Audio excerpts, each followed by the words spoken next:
Marami ang nag-aabang at marami ang nangangamba tuwing sasapit ang huling buwan ng taon hindi lang dahil sa handa at regalo, kundi dahil gusto nating malaman kung kailan eksaktong papasok ang pensyon na aasahan natin bawat buwan. Ngayon may napakahalagang anunsyo. Inilabas na ang kumpletong schedule para sa 15,000 SSS at GSIS pension payout para sa December 2025. Sa video na ito, sisikapin kong ibigay ang pinakamalinaw at pinakapuspusang paliwanag tungkol dito. Kung ano ang ibig sabihin ng mga petsang ito para sa'yo, paano ito maaapektuhan ng holidays? Ano ang dapat mong gawin kung hindi pa rin dumarating ang pera?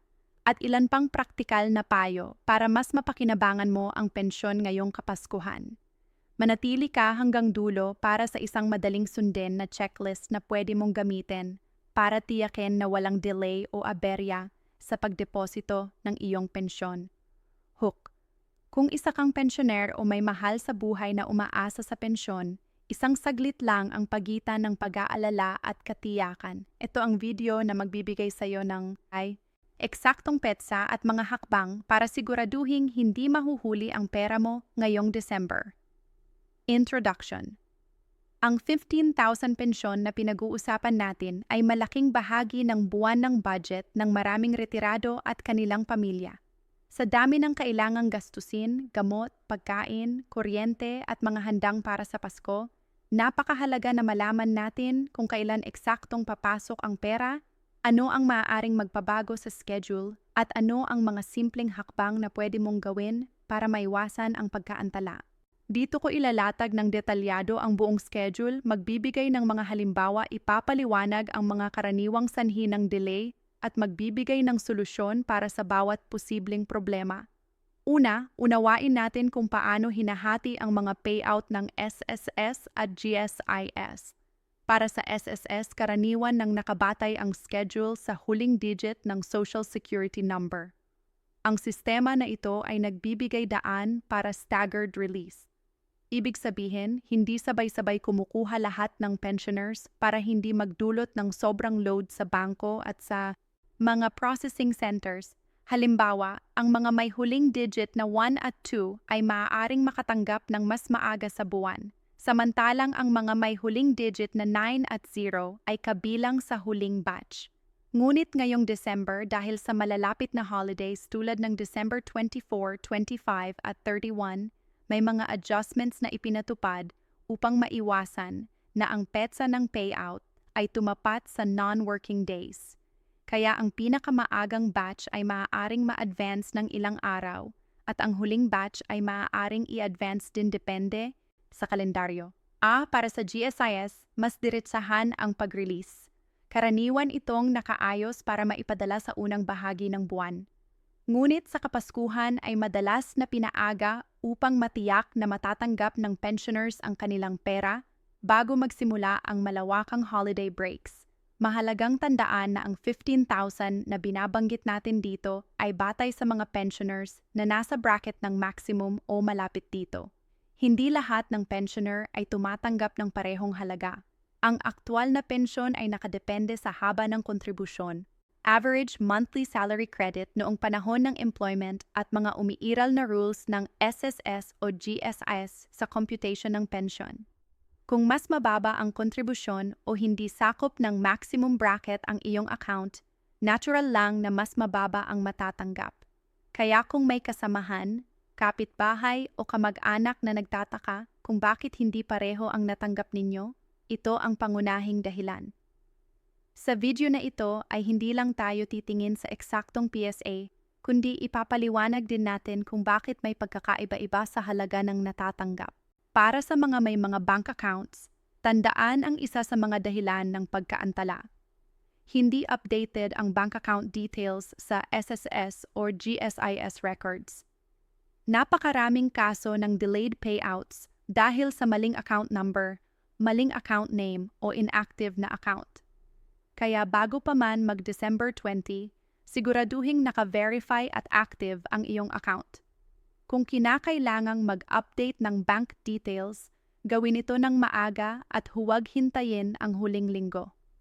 Ang proseso ng verification ng bank ay minsan tumatagal ng ilang araw, lalo na kapag ang account ay mula sa rural bank or cooperative bank na may mas mabagal na interbank processing. Kung hindi ka sigurado kung tama ang nakalink na account, tumawag o bumisita sa pinakamalapit na SSS or GSIS branch o gamitin ang kanilang official online portal para i-verify. Huwag magbigay ng impormasyon sa sinuang tumatawag na humihingi ng OTP o ATM PIN. Ito ay siguradong scam. Isa sa pinakamadalas itanong ng mga pensioner, ano ang mangyayari kung ang nakatakdang payout date ay tumapat sa weekend or holiday? Sa kasalukuyang pulisya, kapag ang payout date ay tumapat sa isang non-working day, ina-advance ito sa pinakamalapit na working day bago ang nakatakdang petsa upang masiguro na matatanggap ng pensioner ang pera bago magsimula ang holiday. Halimbawa, kung ang nakatakdang release ay December 25 Christmas Day, madalas itong i-advance sa December 23 or 24, depende sa administrative decision.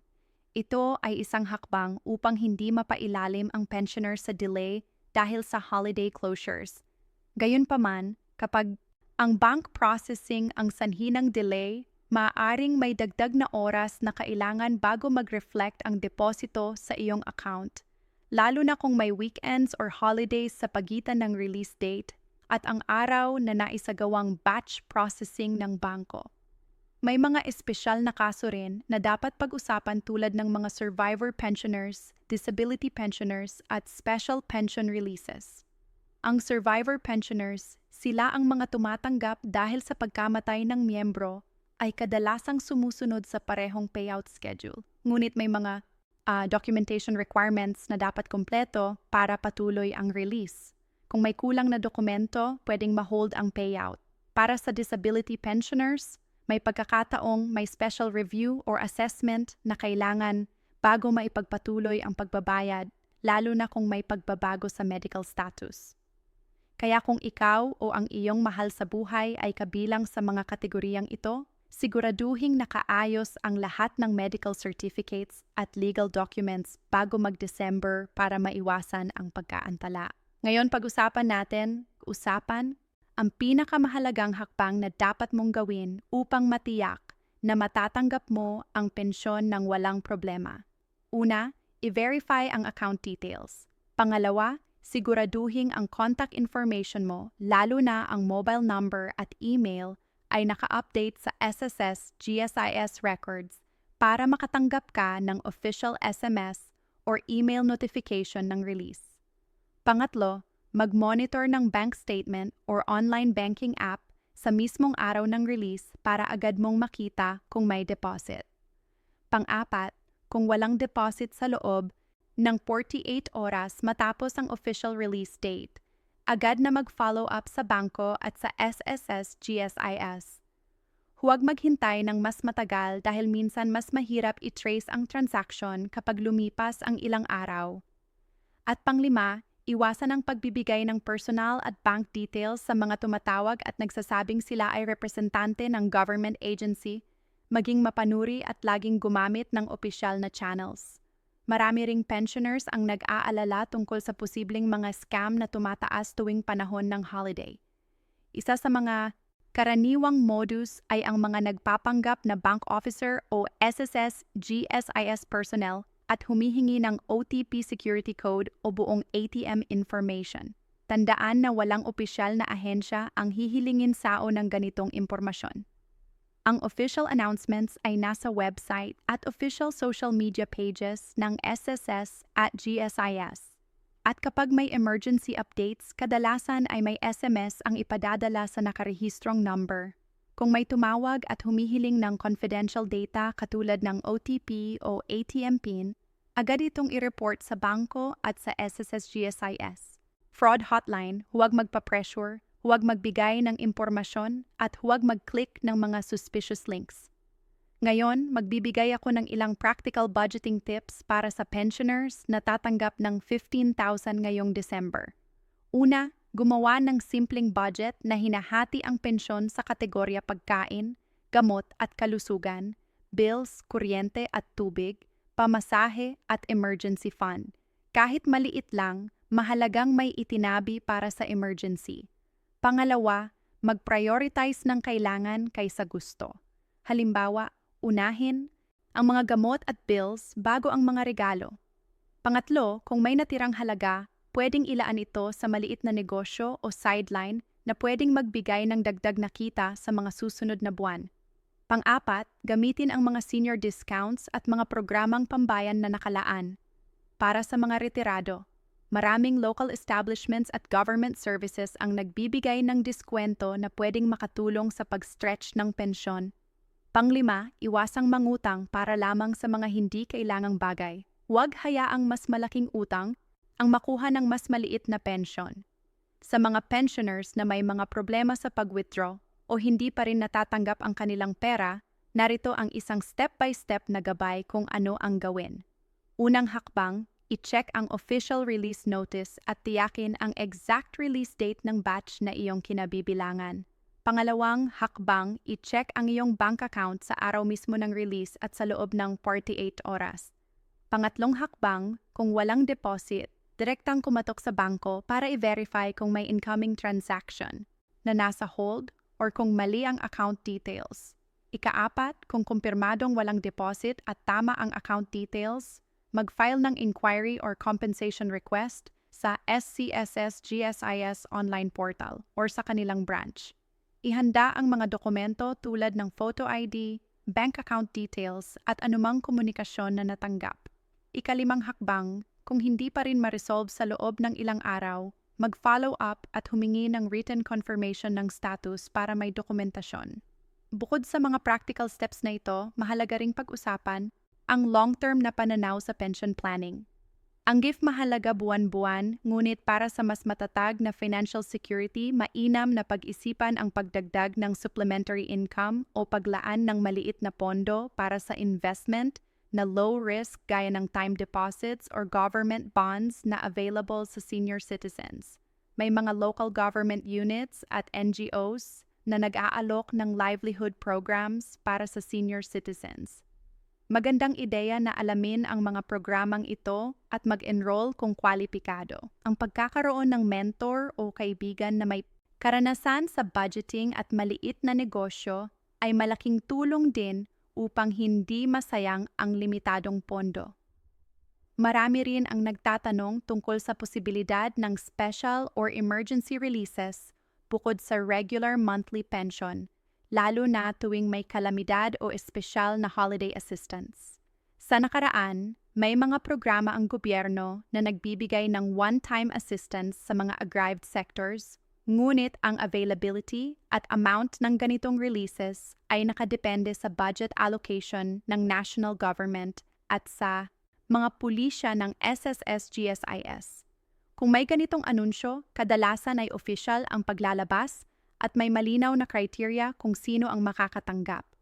Kaya kung may balita tungkol sa special release, sundan ang official channels at huwag agad maniwala sa mga chain messages. Isaya muling inabang aspeto ay ang papel ng mga pamilya at caregiver ng pensioners.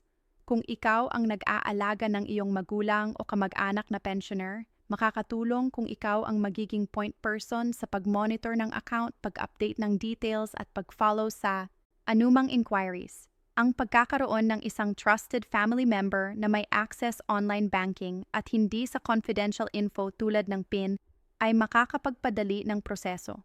Ngunit tandaan, huwag ipamahagi ang buong credentials. Limitahan lamang ang access at panatilihing private ang mga sensitive information. Bilang panghuli, narito ang isang madaling sundin na checklist bago mag-December 20. I-verify ang bank account details sa SSS-GSIS. I-update ang contact information.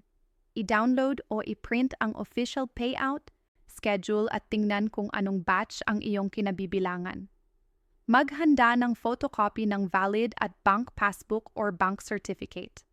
Planuhin ang budget para sa buwan na may priority sa gamot, pagkain at bills at i-report agad ang anumang kahina-hinalang tawag o message na humihingi ng confidential info. Sundin ang checklist na ito at makatitiyak ka na malaki ang maiaalis mong stress at aberya sa pagkuha ng iyong pensyon. Sana ang detalyadong paliwanag na ito ay nagbigay sao ng malinaw na larawan kung paano gumagana ang December payout para sa 15,000 SSS at GSIS pension. Ano ang mga posibleng problema at solusyon at paano mo mapapahusay ang iyong financial preparation para sa darating na bakasyon? Huwag kalimutang i-monitor ang official announcements mula sa SSS at GSIS. I-update ang iyong impormasyon at gamitin ang checklist na ibinahagi upang maiwasan ang anumang pagkaantala. Kung may particular kang tanong tungkol sa iyong sitwasyon, tulad ng kung paano mag-update ng bank details online o kung anong dokumento ang kinakailangan para sa survivor pension, i-comment mo lang sa ibaba at susubukan kong sagutin ng detalyado. Maraming salamat sa iyong oras sa panonood ng video na ito. Naway makatulong ito sa at sa iyong pamilya ngayong holiday season. Naway maging maayos at panatag ang iyong pagdiriwang ngayong Disyembre. At naway dumating ang iyong pensyon ng walang delay upang magkaroon ka ng kapayapaan ng isip. Kung nais mo ng karagdagang gabay tulad ng step-by-step na instructions para mag-update ng bank details online o sample script kapag tumatawag ka sa SSSGC's hotline, sabihin mo lang at ihahanda ko ang mga yon sa susunod. M.